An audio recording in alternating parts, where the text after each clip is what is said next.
Bonjour à toutes et à tous et merci de votre fidélité.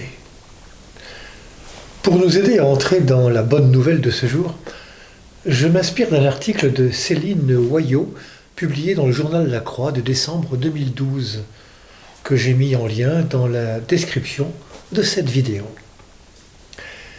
L'évangéliste Matthieu ouvre son évangile par une généalogie. Il veut répondre à la question « Qui est Jésus ?» et que représente sa venue dans l'histoire du salut. Jésus ne tombe pas du ciel.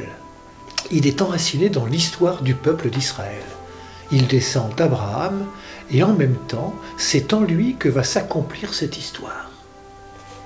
Jésus est nommé fils de David et fils d'Abraham.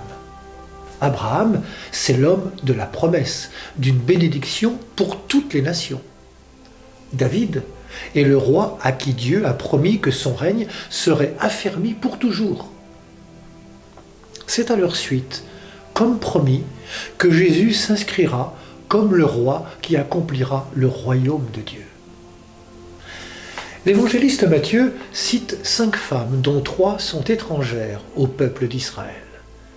On peut y voir une intention de signifier que le monde païen est aussi promis au salut.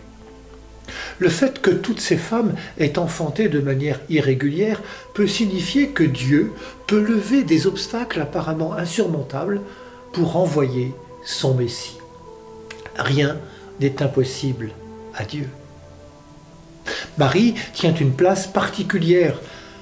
La formule qu'emploie l'évangéliste Matthieu, « de laquelle naquit Jésus », indique que Joseph n'est pour rien dans la conception de Jésus, même s'il est son père, selon la loi.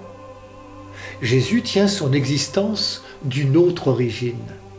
La généalogie demeure importante.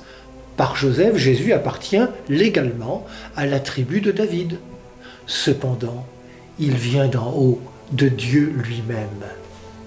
Cette généalogie indique que le salut passe par des médiations humaines et une humanité avec ses qualités et ses défauts.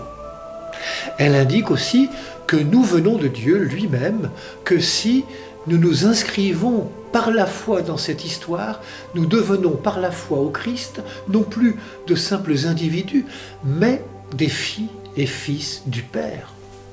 Par le baptême, nous devenons enfants de Dieu sans perdre notre humanité. En Jésus, nous pouvons vivre une nouvelle naissance qui ouvre nos vies à l'éternel amour de Dieu le Père. Bonne journée à toutes et à tous. Prenez bien soin de vous et des autres.